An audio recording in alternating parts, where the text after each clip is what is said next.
Hi, welcome to Chromosphere IAS Academy. Topics trending today, that is on 18 March 2023. 1. What is union? And what is nation? 2. The forecast after a fake news campaign in Tamil Nadu. 3. Rajasthan's right to health bill. 4. NISAR satellite. 5. Treaty on the high seas come. Let's see what is union and what is nation. The topic covered under prelims is Supreme Court, Article 1, Preamble, Article 25, 26 and Article 14, Fundamental Duties etc. The topic covered under mains GS paper I and II is Structure, Organization and Functioning of Judiciary, Role of Judiciary in Furnishing Fundamental Rights etc. In the UPSC Mains 2017 exam, the question asked is the spirit of tolerance and love is not only an interesting feature of Indian society from very early times, but it is also playing an important part at the present. Elaborate in 200 words for 10 marks. Think about it and try to write answer in at least 200 words consisting introduction, body and conclusion. Article highlights. Speaking in Britain, a Congress MP described India as a union of states. In a parliamentary speech last year, he had deployed a similar characterization. Insights on the issue. Context. Article 1 of Indian Constitution. India, that is Bharat, shall be a union of states. India's territory consists of the following state territories: the territories of the Union listed in the first schedule, and any additional territories that may be acquired. Preamble. A preamble is an introductory statement in a document that explains the document's philosophy and objectives. In a constitution, it presents the intention of its framers, the history behind its creation, and the core values and principles of the nation.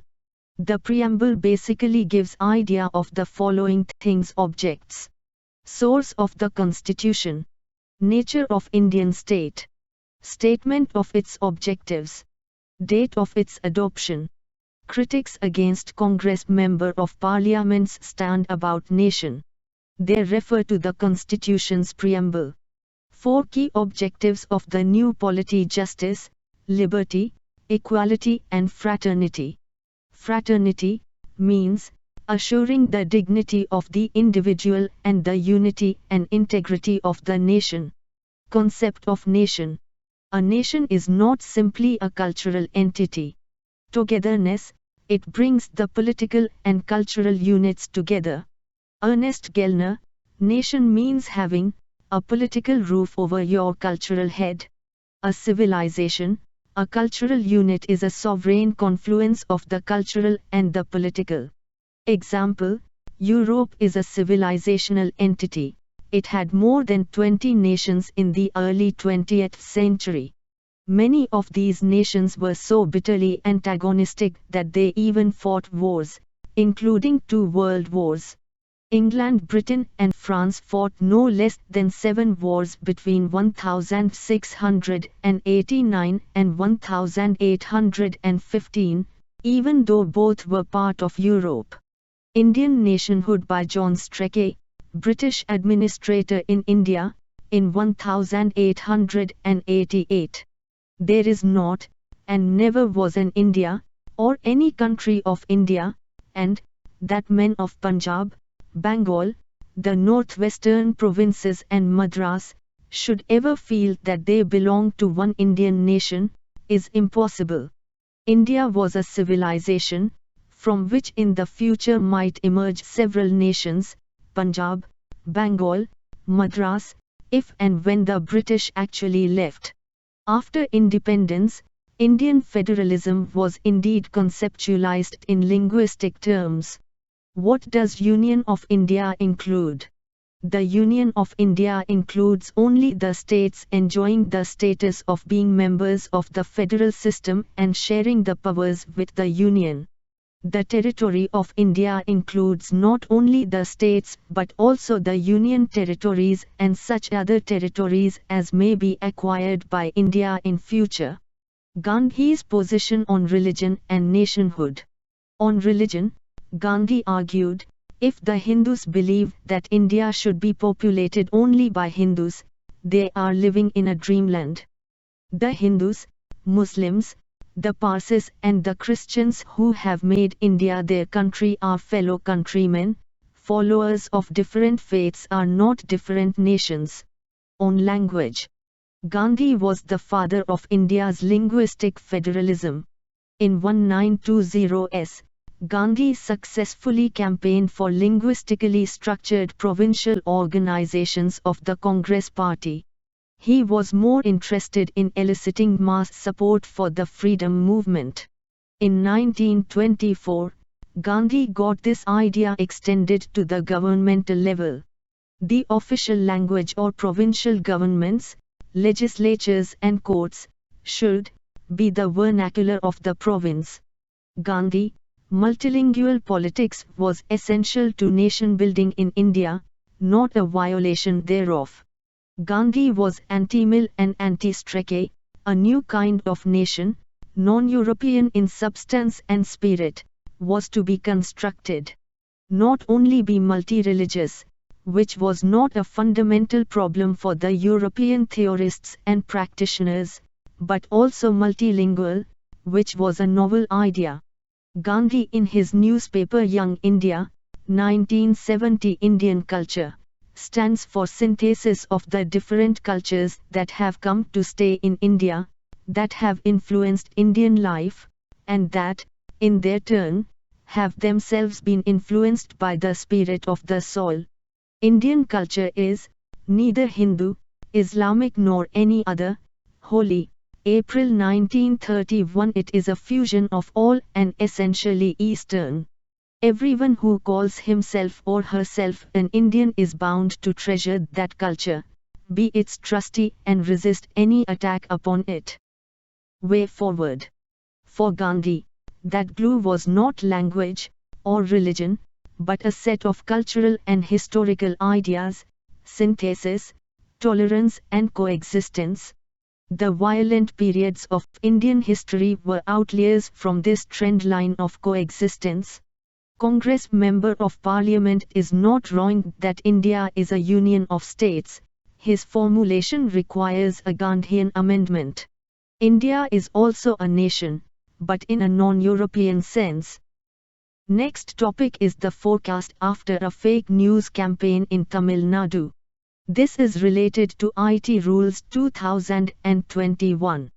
Question asked on this topic in prelims comes under Information Technology, Intermediary Guidelines and Digital Media Ethics Code, Rules, 2021, Disinformation, EU etc.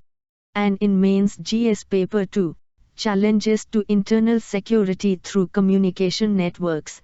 The role of media and social networking sites in internal security challenges, basics of cyber security, money laundering and its prevention etc.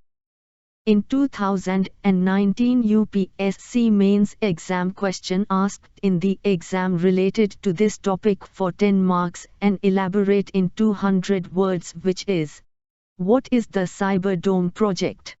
Explain how it can be useful in controlling internet crimes in India. Article highlights. In early March, a malicious online disinformation campaign led to law and order issues and made media headlines across the country. Insights on the issue. Context to the above topic is misinformations. They are false information, but when a person conveys it, believes that it is true and shares. Disinformation. It is those which are shared intentionally by a person after knowing that it is not true, false information which is intended to mislead. Information. It is based on reality but imposes harm on a person, organization, or country is termed as malinformation. What is the issue? There was a concocted and continuous narrative about migrant workers hailing from Bihar being subjected to violence in Tamil Nadu. Stray news stories about the death of a migrant worker were seeded online in order to build a wider campaign that there was targeted violence in Tamil Nadu against North Indians. Some media outlets such as Dainik Bhaskar projected these stories as news, without attempting to verify the authenticity of these clips. Tamil Nadu government response. Tamil Nadu police response. They countered these false claims with factual reports, on-the-spot investigations and personalized appeals. Government of Tamil Nadu used the services of its various officials including the head of the police force to present the truth.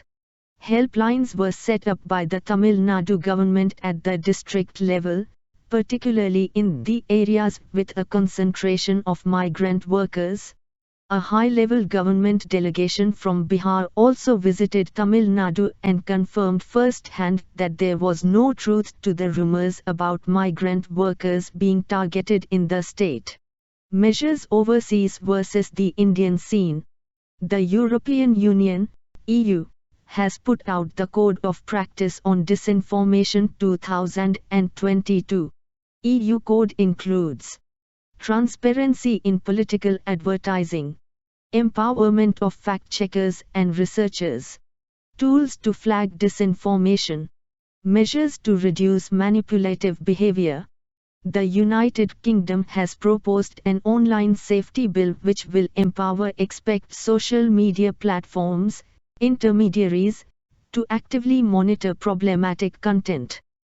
There are several measures taken by the judiciary in several cases are Tahseen S. Poonawalla vs. Union of India, 2018 Supreme Court held that it is the duty of the union and state governments to take steps to curb dissemination of irresponsible and explosive messages and videos having content which is likely to incite mob violence and lynching of any kind.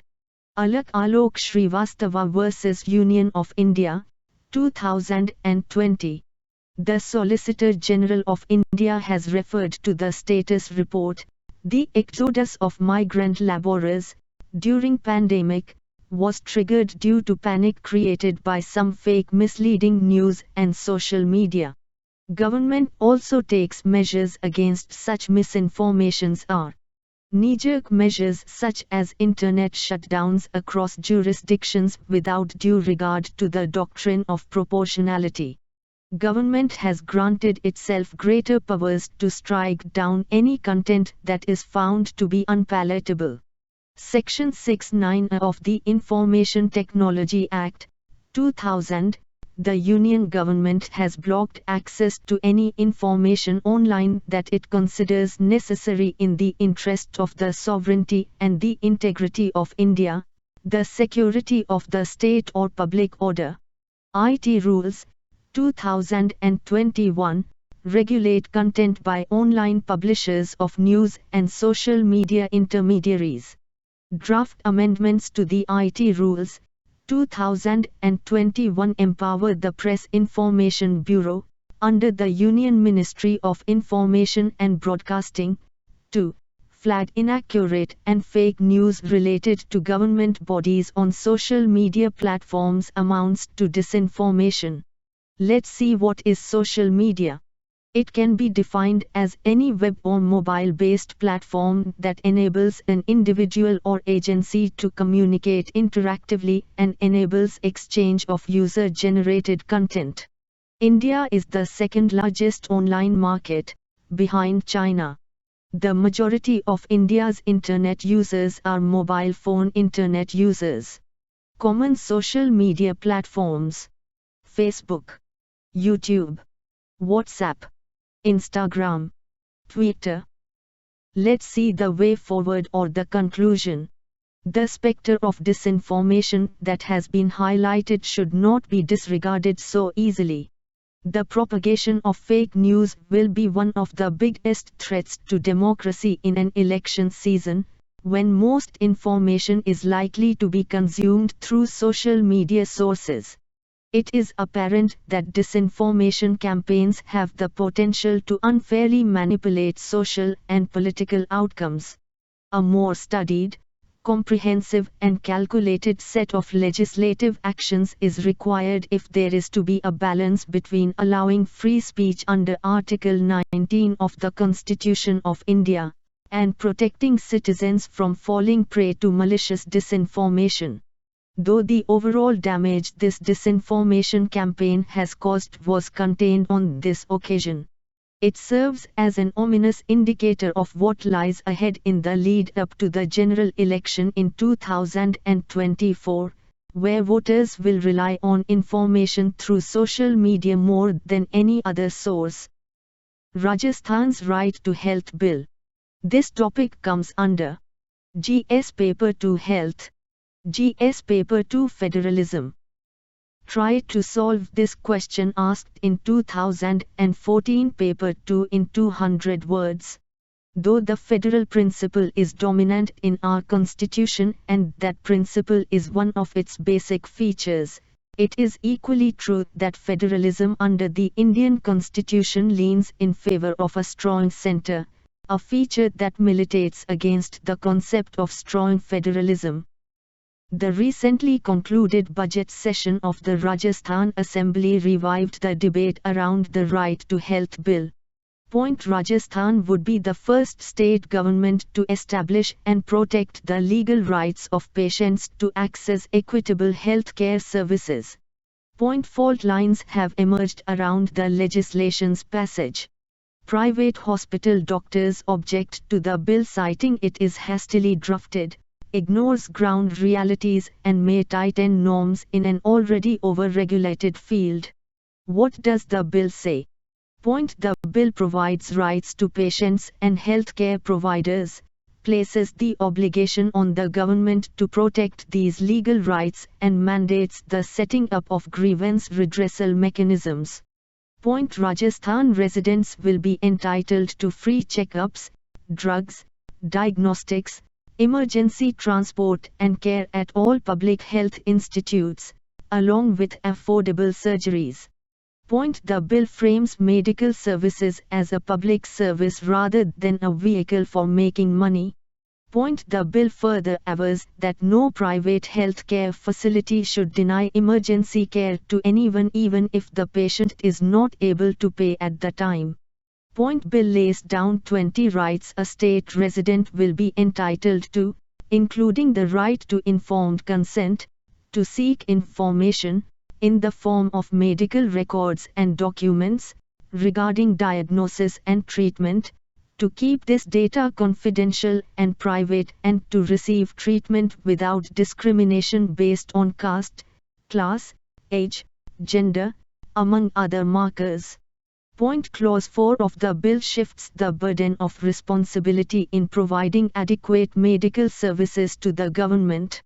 The government is obligated to provide funds, set up institutions and constitute grievance redressal systems.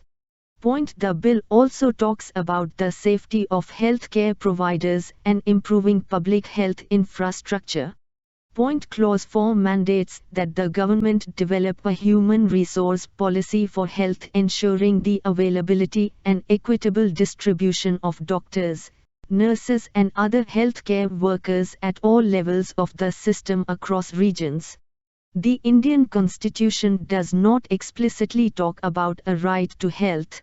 A right to health, in theory, is derived from the right to life and liberty as guaranteed under Article 21 of the Constitution.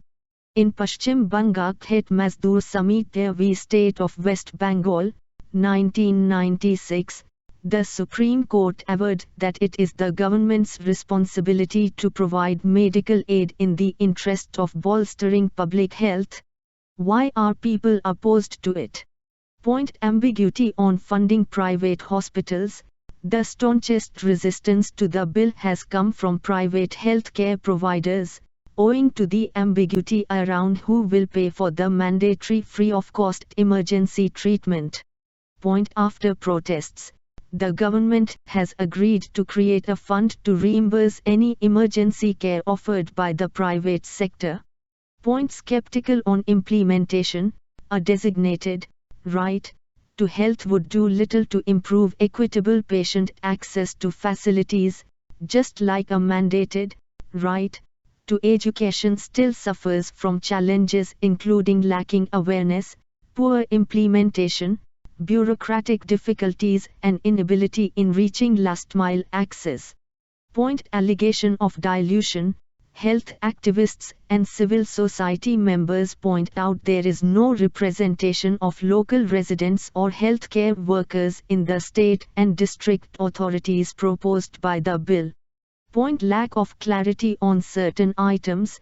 There's no mention of a designated time frame within which the rules must be framed, and the bill loosely mentions the term guarantee, which makes the actual execution of an act ambiguous.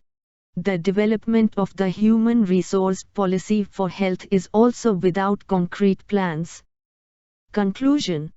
The Indian Constitution does not explicitly talk about a right to health. A right to health, in theory, is derived from the right to life and liberty as guaranteed under Article 21 of the Constitution. In Paschim Banga Khet Mazdoor Samiti v. State of West Bengal, 1996, the Supreme Court averred that it is the government's responsibility to provide medical aid in the interest of bolstering public health. NISAR Satellite. GS Paper 2 International. GS Paper 3 Space Science. The Indian Space Research Organisation, ISRO, on March 7 received the NASA ISRO Synthetic Aperture Radar, NISAR, satellite from the US Space Agency in Bangalore. NASA and ISRO are jointly working on the all-weather, Earth-observing mission scheduled for launch in 2024. What is NISAR? NISAR is the first satellite mission that will collect radar data in 2 microwave bandwidth ranges, L-band, 1 to 2 GHz, commonly used for satellite communication and remote sensing, and S-band, 2 to 4 GHz, commonly used for satellite communication and weather monitoring. SAR is a type of remote sensing technology that uses radars instead of optical sensors to create high-resolution images of the Earth's surface. It can penetrate clouds and vegetation to generate accurate data. NISAR will image the entire land and ice masses of the Earth 4 to 6 times a month. The output is expected to be available within a couple of days of the observation and within hours in cases of disasters. Why it matters? NASA and ISRO plan to accomplish the following through NISAR. Disaster mapping. A collection of pre-disaster images will be used to better understand disasters and inform official policy on the best courses of action in future. Satellite observations will also be uninterrupted by weather, thus providing quick and reliable information for rescue operations and loss estimates. Changes in permafrost. NISAR will be programmed to observe global changes in permafrost at regular intervals, updating scientists about its degradation, with implications for global water resources, aquatic ecosystems, coastal water levels, etc. Forests. Forests provide timber, fuel, and a variety of products, act as carbon sinks, sequestering excess carbon in the atmosphere, purify air and water resources, and are habitats for multiple plant and animal species. NISAR will monitor global forest resources, their extent, and quality and provide information for their sustainable development and management. Agriculture and food security. SAR imaging of crop rotation, growth, and harvest can be used to streamline planned agricultural output and monitor the health of crops. Recently, the UN member states agreed on a historic treaty for protecting marine life in international waters that lie outside the jurisdiction of any country. The breakthrough followed protracted talks led by the UN during the Intergovernmental Conference, IGC, on marine biodiversity of areas beyond national jurisdiction, BBNJ, in New York. The treaty is yet to be formally adopted as members are yet to ratify it. What are the high seas? Parts of the sea that are not included in the territorial waters or the internal waters of a country are known as the high seas, according to the 1958 Geneva Convention on the High Seas. Simply put, it is the area beyond a country's exclusive economic zone which extends up to 200 nautical miles, 370 kilometers, from the coastline until where a nation has jurisdiction over living and non-living resources. No country is responsible for the management and protection of resources on the high seas. The high seas account for more than 60% of the world's ocean area and cover about half of the Earth's surface, which makes them a hub of marine life. They are home to around 2.7 lakh known species, many of which are yet to be discovered. The high seas regulate the climate by playing a fundamental role in planetary stability by mitigating the effects of climate change through its absorption of carbon and by storing solar radiation and distributing heat around the globe. In addition, the ocean provides a wealth of resources and services, including seafood and raw materials, genetic and medicinal resources, air purification, climate regulation, and aesthetic, scientific and cultural services. The high seas remain as one of the least protected areas, with only about 1% of it under protection. In 1982, the UN Convention on the Law of the Sea, or UNCLOS, was adopted. The convention delineated rules to govern the oceans and the use of its resources. But there was no comprehensive legal framework that covered the high seas. Pressures on the high seas. These oceans absorb heat from the atmosphere, are affected by phenomena like the El Niño, and are also undergoing acidification, all of which endanger marine flora and fauna. Several thousand marine species are at a risk of extinction by 2100 if current warming and acidification trends continue. Anthropogenic pressures on the high seas include seabed mining, noise pollution, chemical spills and fire, disposal of untreated waste, including antibiotics, overfishing, introduction of invasive species, coastal pollution.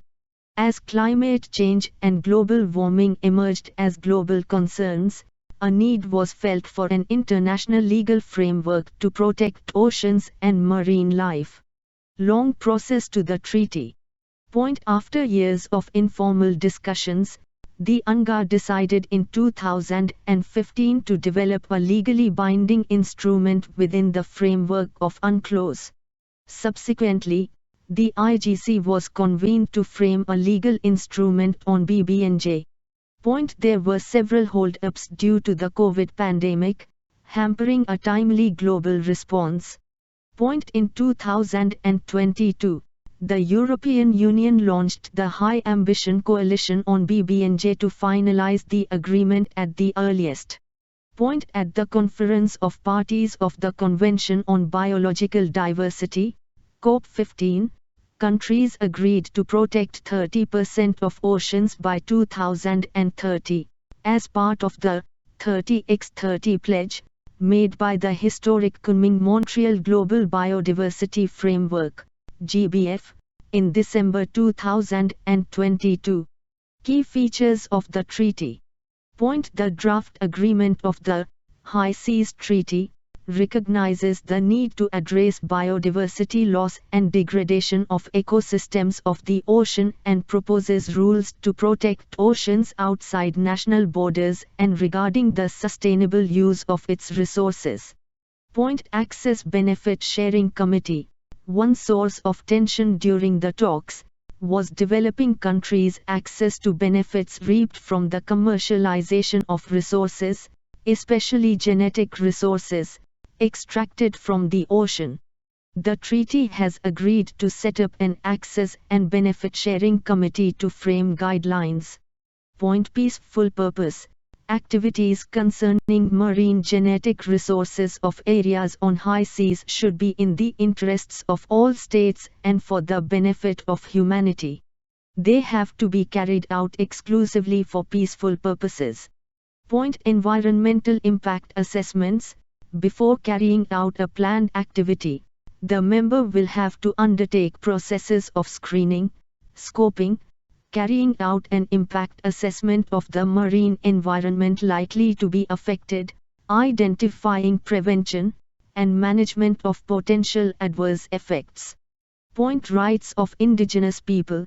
It stipulates that marine resources in areas beyond national jurisdiction that are held by indigenous people and local communities can only be accessed with their free, prior and informed consent or approval and involvement. No state can claim its right over marine genetic resources of areas beyond national jurisdiction. Point A special fund. A fund will be established which will be fixed by the Conference of Parties, which will be formed as part of the Pact. The Conference of Parties will also oversee the functioning of the treaty. Significance. Point The agreement was a victory for multilateralism and for global efforts to counter the destructive trends facing ocean health. Point The pact will be crucial for addressing the planetary crisis of climate change, biodiversity loss and pollution. India's poor performance on specific international indicators due to methodological issues. Context. According to the Economic Advisory Council to the Prime Minister, EACPM, India's poor performance on specific international indicators despite rising per capita income is due to methodological issues. Socio-development indicators where systematic biases exist. Childhood stunting, female labor force participation rate and life expectancy. The impact of methodological issues. Conceptual ambiguity, flawed benchmarks and shoddy methodology, flawed estimation, overestimating the level of deprivation. The growing use of environment, social and governance (ESG) norms in investment and trade decisions will mean that real-world decision-making will be increasingly impacted by biased data. What aggravates the problem? The Indian statistical authorities do not publish accurate data on a regular basis. For example, the Registrar General of India, RGI, publishes life expectancy estimates every year. However, the official estimates for 2019 were released in July 2022 by RGI. Case study.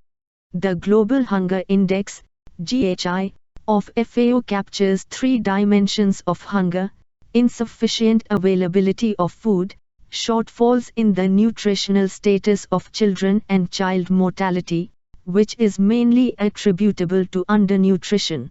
The 2022 index has ranked India at 107 among 121 countries. According to the Indian government, the index is an erroneous measure of hunger and suffers from serious methodological issues. 3 out of the 4 indicators used for the calculation of the index are related to the health of children and cannot be representative of the entire population. The 4th and most important indicator, estimate of the proportion of the undernourished (POU) population, is based on an opinion poll conducted on a very small sample size of 3,000. Recommendations. To counter the global mismatches, Indian statistical authorities must publish their own estimates proactively. In order to be on time, this can be done based even on partial data, which can be updated later. This is done in the case of GDP.